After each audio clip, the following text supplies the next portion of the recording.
Welcome to another podcast entitled The Psychological Backstory to the Bible, where we analyze an exciting biblical narrative through the lens of the ancient rabbinic source called Midrash. This ancient text provides a behind-the-scenes overlay to the emotions at play, which are not found in the text. We then present that psychological backstory to our guest therapists to provide us new insights and a deeper understanding of that biblical narrative.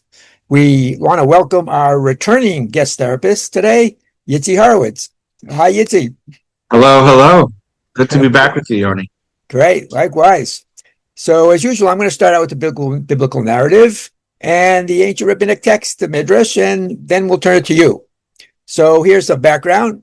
Here we are. Adam and Eve were just expelled from the Garden of Eden, where fruits and vegetables were amazing and plentiful. And the question is now, how do they subsist? And so we get the answer in Genesis chapter 3, verse 18. It says, "Thorns and thistles will sprout for you, and you will eat grasses of the field."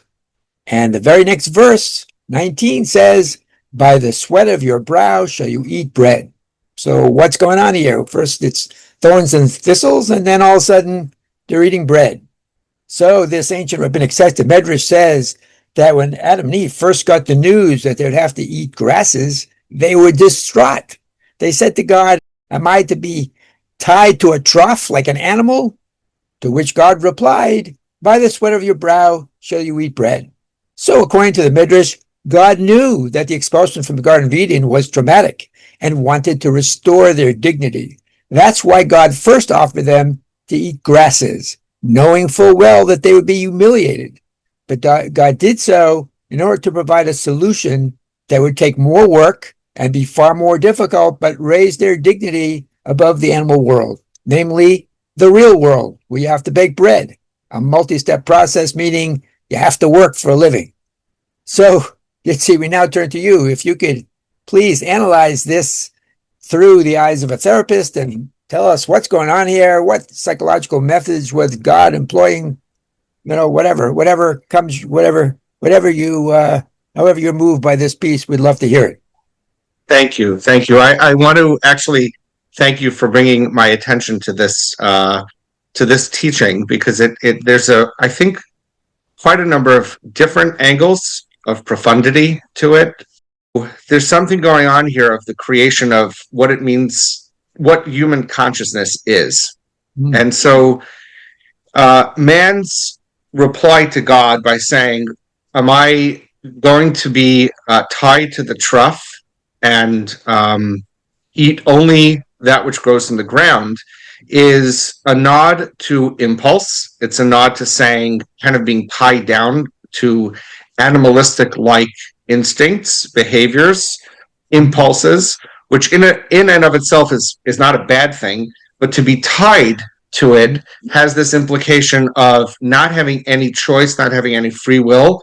And where I think the primary issue in this is the difference between an animal and a man is animals don't have the ability to manifest. That means that they don't have the ability to change something of their own nature.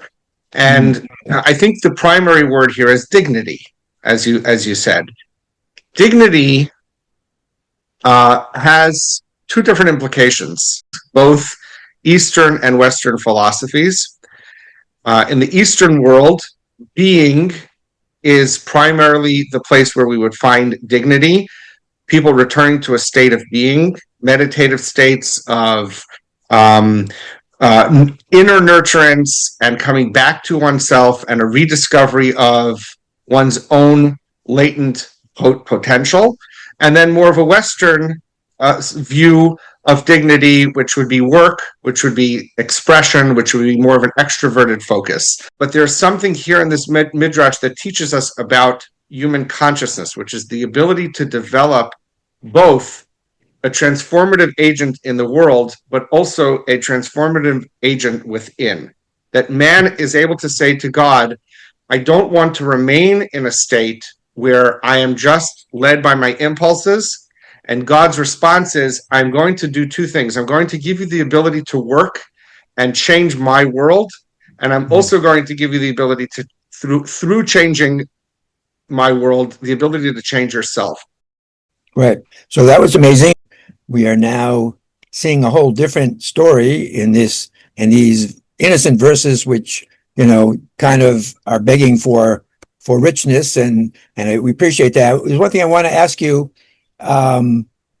So God as therapist used a certain method here of kind of baiting his patient and saying something in order to get the reaction, in order for them to then rise to something higher. Is that something that is a technique in therapy where you use something where the person may react negatively, but it will spur something that will actually bring out more self-respect, more dignity, and actually the behavior that you're trying to help and repair? As a therapist, I wouldn't knowingly try to diminish someone's dignity for the sake of making them rise to the occasion. I think as a parent, I wouldn't do that either. But I would say there is something profound in being able to experience indignity as an opportunity for growth and standing up for and saying, I refuse to be treated in a way that's indignant. I will rise to the occasion to either change myself or change the situation around me to preserve my own dignity. And I think that in many ways is the narrative here between Adam and God, where Adam experiences God as doing something indignant, and his response to God, I would say, I don't know that God is necessarily tricking Adam or getting him somewhere. Maybe it's more like God's response to Adam is no, there's something more. There's something more here. It's not just about eating grass and having thorns. It's you have a capacity to grow the grass you're going to have. Okay. Let me rephrase my question. Maybe I was too aggressive in assigning therapeutic qualities to God that go beyond what the rules of therapy allow. But let's say, because if God, of course, he also has to have membership in therapeutic societies. Doesn't want to he doesn't want to push the limit. So what about let's say I rephrase that and say, as a therapist, would you bring somebody back to face an indignity, knowing that it will be a springboard through discussion, through therapy, to get them out? It'll take them to a place where they'll feel uncomfortable, but that it might spur something, an instinct in them to say, I'm beyond that, I want more. And that's really that was your intent the whole time. So my short answer to that is yes. Having each and every one of us being open to confront the indignities that we've experienced in life for the sake of growth through them is absolutely a primary. I think I try to weigh my thinking and my words carefully with people, because I don't want to actively do something that would make them feel less decent or less dignified. The narrative in the Midrash that you presented, Adam is in a way confronting God, and that confrontation is a way of Adam saying to God, "Hey, I don't want this," and that's not slinking away and you're falling apart. It is about, and I think often in the therapeutic process, it takes a while for a person to how to come out of the cocoon of slinking back in the face of shame and growing from it. So, yeah. Excellent. Okay, beautiful. I really feel like this did everything that this podcast promised to do.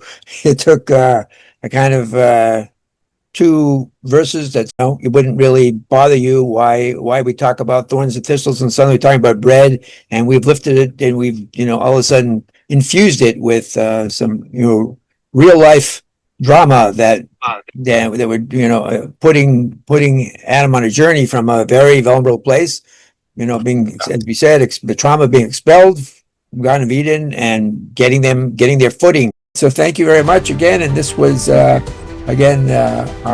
podcast on psychological backstory to the Bible. And we were honored to have our guest, Yitzi Horowitz, explain this to us. And we look forward to, again, doing a deep dive into other parts of the Bible. I appreciate it. I appreciate the Midrash, and I appreciate the opportunity. Excellent. Likewise.